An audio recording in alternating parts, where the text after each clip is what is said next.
दोस्तों, क्या होगा जब सुहागरात की खुशियां देखते ही देखते एक खौफनाक हादसे में बदल जाएंगी? क्या अरसलान का गुस्सा जायशा की जान ले लेगा, या फिर एक ऐसा सच सामने आएगा जो पूरे खानदान की तकदीर बदल देगा? आने वाली किस्त में होने वाला है सबसे बड़ा धमाका।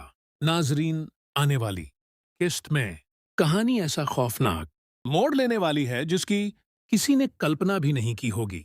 शादी की खुशियां अभी पूरी तरह खत्म भी नहीं होती कि इसी घर में एक ऐसा हादसा हो जाता है जो पूरे खानदान की जिंदगी हमेशा के लिए बदल देता है। जायशा अभी भी दुल्हन के लिबास में होती है, लेकिन अरसलान के दिल में मोहब्बत नहीं बल्कि नफरत और इंतकाम की आग भड़क रही होती है। तभी उसकी नजर जायशा की हथेली पर लिखे सुफियान के नाम पर पड़ती है। यह देखकर उसका गुस्सा सातवें आसमान पर पहुंच जाता है और वह ऐसा कदम उठा लेता है जिसकी किसी ने उम्मीद तक नहीं की होती। अरसलान गुस्से में जायशा के दुपट्टे को आग लगा देता है। देखते ही देखते पूरे घर में चीख पुकार मच जाती है। उसी वक्त हामिद साहब और सुफियान दौड़कर वहां पहुंचते हैं। सुफियान अपनी जान की परवाह किए बिना आग बुझाता है और जायशा की जान बचा लेता है। अगर कुछ पल और देर हो जाती तो बहुत बड़ा हादसा हो सकता था। यह सब देखकर हामिद साहब अंदर से पूरी तरह टूट जाते हैं। उन्हें यकीन नहीं होता कि जिस बेटे पर उन्हें सबसे ज्यादा नाज था वही इतना संगदिल निकलेगा।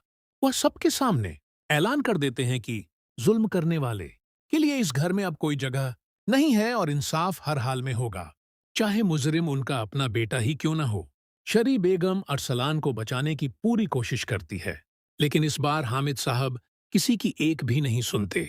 वह तुरंत कानून की मदद लेने का फैसला कर लेते हैं। दूसरी तरफ जायशा पहली बार सबके सामने अपना दर्द बयां करती है। वह कहती है कि अगर आज उसे इंसाफ नहीं मिला तो वह कभी खुद को महफूज महसूस नहीं कर पाएगी।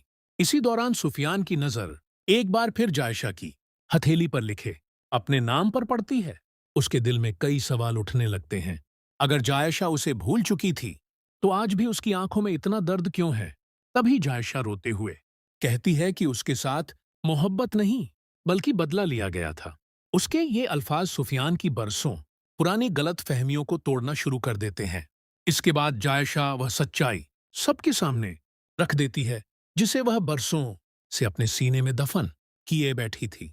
वह बताती है कि जिस दिन सुफियान अपने परिवार के साथ उसके घर रिश्ता लेकर आया था, उसी दिन अरसलान ने उसके खिलाफ झूठी साजिश रची थी।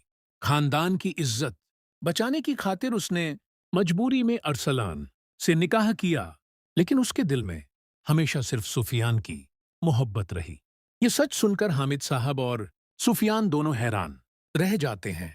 सुफियान को अपनी सबसे बड़ी गलती का एहसास होने लगता है, जबकि हामिद साहब समझ जाते हैं कि जायशा कभी गुनहगार थी ही नहीं। उधर कानून के अधिकारी भी घर पहुंच जाते हैं। अरसलान खुद को बेगुनाह साबित करने की लाख कोशिश करता है, लेकिन हालात और सबूत उसके खिलाफ खड़े हो जाते हैं। अब उसके लिए बच निकलना बिल्कुल आसान नहीं होगा। अब कहानी ऐसे मोड़ पर पहुंच चुकी है जहां हर राज बेनकाब होने वाला है। क्या अरसलान अपने जुल्म की सजा पाएगा? क्या सुफियान और जायशा के बीच की बरसों पुरानी गलत फहमियां हमेशा के लिए खत्म हो जाएंगी? अभी भी उनके लिए नई आजमाइशें लेकर खड़ी है।